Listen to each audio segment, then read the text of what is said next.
Michael Bloomberg. E da esquerda está o outro bilionário George Soros. Angélica, sintonize no Bi Jorge. Assumido ativista liberal, George Soros investe cada vez mais na sociedade aberta. Aos 87 anos, ele transferiu o grosso da fortuna, 18 bilhões de dólares, para sua fundação Open Society. Sobrevivente do Holocausto, nascido na Hungria e lendário especulador financeiro, Soros combateu o comunismo durante décadas. Os adversários mudaram e nem todos se comovem com a sua filantropia liberal. A Fundação Open Society agora é número 2 nos Estados Unidos, depois da Fundação Gates. Soros é inimigo público número 1 do movimento conservador internacional. Ricardo, como é que o Soros ganhou tanto dinheiro e ele ainda investe ou só doa? Ele ganhou muito dinheiro como gestor de hedge fund e fundamentalmente com uma habilidade ímpar, não só em conseguir observar, analisar e verificar o que era insustentável, mas fazer apostas gigantescas que o que era insustentável não ia se sustentar, e nessas mudanças havia chances de ganhos financeiros brutais. O mais famoso foi a aposta contra o Banco da Inglaterra, que foi muito bem sucedida, enfim, com relação a ele ainda investir, ele ainda tem uma parte dos fundos, mas ele não está envolvido diretamente na gestão. Dá os seus pitacos, mas ele não está envolvido no dia a dia. Fundamentalmente, já há algum tempo, ele tem atuado mais do lado das doações do que como gestor. Já faz algum tempo isso que vem acontecendo. E cuida da jovem mulher. Agora, por que ele tem tantos inimigos, cara? Ele é o vilão perfeito hoje em dia. Um judeu bilionário de esquerda, sabe? Ele atiça todas as teorias conspiratórias que tem um velho fundo ainda antissemita. É como Rothschild manipulando os cordéis da humanidade. Ele está à frente do movimento globalista para acabar com a autonomia dos povos e dos países. Então, no caso americano, ele passou a ser um grande inimigo dos conservadores desde que ele se opôs à guerra do Iraque. A invasão do Iraque pelo Bush, e foi ficando cada vez mais realmente radical nas suas causas, assumindo posições, apoiando a Hillary, candidatos democratas. Perdeu dinheiro na aposta dele. Perdeu. E agora, o que impressiona mais hoje em dia é o que acontece com ele na Europa. Ele voltou a ter um foco muito grande na Europa. Imagina, ele doava a máquina de Xerox para ativistas anticomunistas dos anos 80, que ele não construiu democracia. Ele não apoia um partido, ele quer uma coisa cívica, abrir as fronteiras do mundo.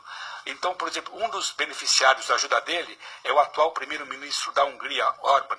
Ele ajudou o cara a estudar em Oxford. Hoje ele trata o sujeito como o inimigo da humanidade, fechou, tem leis contra a universidade e a fundação do Soros, e existe uma direita totalmente paranoica na internet, achando que tem as coisas mais malucas. Foi ele que engendrou, por exemplo, o ataque químico americano contra as armas químicas da Síria, que o Trump lançou no começo do ano, foi coisa do Soros. Que mais que o Soros foi? Ele conseguiu tirar alguns ministros do governo Trump. É fake news. Não, é fake news, mas muito efetivo.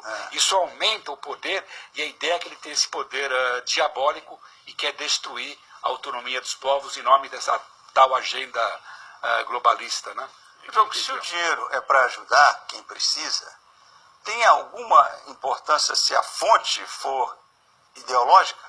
Bom, o fato de que ele se presta a teorias conspiratórias é indiscutível. Eu, nas últimas semanas, fui acusado de levar dinheiro do Soros no nosso site, porque... Não sei exatamente porquê, a gente obedece a uma agenda globalista e que sei lá eu o que mais, mas chegou a esse ponto. O fato é que ele se mete não só ele não faz caridade, ele defende algumas ideias e muitas vezes essas ideias são ligadas sim a partidos. No Brasil, todo o pessoal para quem ele dá dinheiro, de fato, isso daí não é fake news, é bastante ligado ao PT, que fez a maior fraude à democracia de que se tem notícia no país. Então, isso se confunde muito, né? Porque quando você defende ideias, você muitas vezes faz um trabalho de lobby, que não é exatamente uma defesa da liberdade de imprensa, por exemplo, você financia grupos de pressão.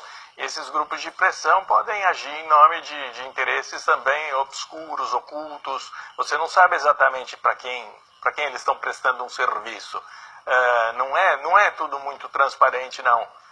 E eu entendo que haja uma certa reserva em relação, e é justo que se faça, que se vigie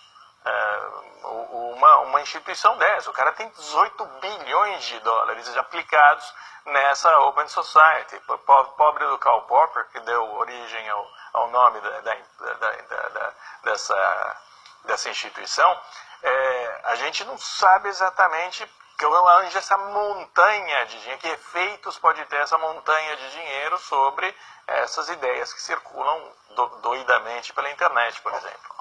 Mas os irmãos é isso aí. Gastaram muito mais dinheiro e de uma maneira muito mais objetiva. Há uns 30 anos eles falaram, nós vamos tomar todos os legislativos, tomar todas as governanças, e estão conseguindo. Fazendo o quê? Eles falam, vou te dar 100 milhões para uma universidade. Fala, mas você tem que exotar a minha cartilha. E a coisa está dando certo.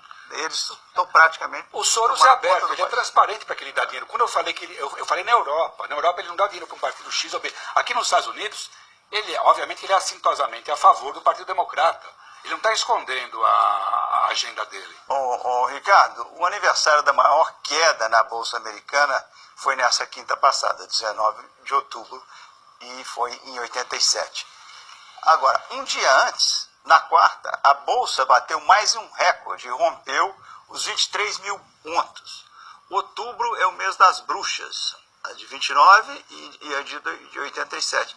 Tem bruxa esse ano? Lucas, a Bolsa nos Estados Unidos funciona desde 1870. Você está me falando que em 147 anos tiveram 2 que calhou da bruxa começou no mês de outubro. Apostar nisso agora seria no mínimo falta de inteligência minha. Agora, da mesma forma que não dá para saber quando a bruxa vai aparecer, dá para saber que ela vai acabar aparecendo quando você tem excessos. Era exatamente o que o Soros fazia. Quer dizer, você vê desequilíbrios e você sabe que eles não podem se manter para sempre. O que o Soros tinha uma habilidade única, que eu não tenho, é conseguir chegar para você e falar, tá prestes a acontecer. E eu não vejo isso nos Estados Unidos agora. A minha sensação não é que não tá para acontecer agora, nesse mês, não tem a menor cara que isso vai acontecer. Pode. Por outro lado, vai acabar acontecendo nos próximos 12 meses, tem uma chance significativa da gente ter um ajuste, não sei se é do tamanho dos que você está falando, de 29 ou de 87, mas um ajuste muito grande na Bolsa Americana, a chance é brutal, é muito mais que 50%. Ricardo, um guardanapo foi primeira página do New York Times essa semana, porque nele, em 74, o economista Laffer desenhou a tese da política econômica republicana, conhecida como curva de Laffer, e baseado nesse desenho dele, nessa teoria dele, começou a revolta contra os impostos, que foi muito bem sucedida quando Reagan estava na presidência. Esse guardanapo na Smithsonian é autêntico ou falso, e essa teoria vale? Bom, vamos lá. Quanto ao guardanapo, o próprio Laffer diz que acha que não. Quer dizer, ele é autêntico no sentido de que foi sim o Laffer que fez o desenho. Mas ele fala que não é o desenho original da primeira, do que foi a primeira reunião que teve onde ele desenhou. E tem várias razões para isso. Originalmente o desenho tinha sido feito num guardanapo de papel, não num de pano, como é esse que está lá. Enfim, então ele é verdadeiro, mas não é o primeiro onde pela primeira vez foi exposta o que era a teoria. E quanto especificamente à curva de Laffer, faz todo sentido do mundo. Quer dizer, o que ele diz é que a partir de um determinado nível, impostos a mais fazem com que a própria arrecadação caia, porque as pessoas simplesmente param de pagar. Isso, diga-se passagem, no próprio Brasil a gente viu isso. O que acontece é que às vezes tem gente que usa isso no extremo. No caso brasileiro, por exemplo, faz todo sentido. Se a gente tiver redução de alíquota, provavelmente a gente tem aumento de arrecadação. Agora, nos Estados Unidos, em muitos casos, usam a mesma teoria, e hoje eu tenho grandes dúvidas que isso vá ser verdade. Acho que muito pelo contrário. Mas isso é o credo republicano. Corta imposto que o país cresce.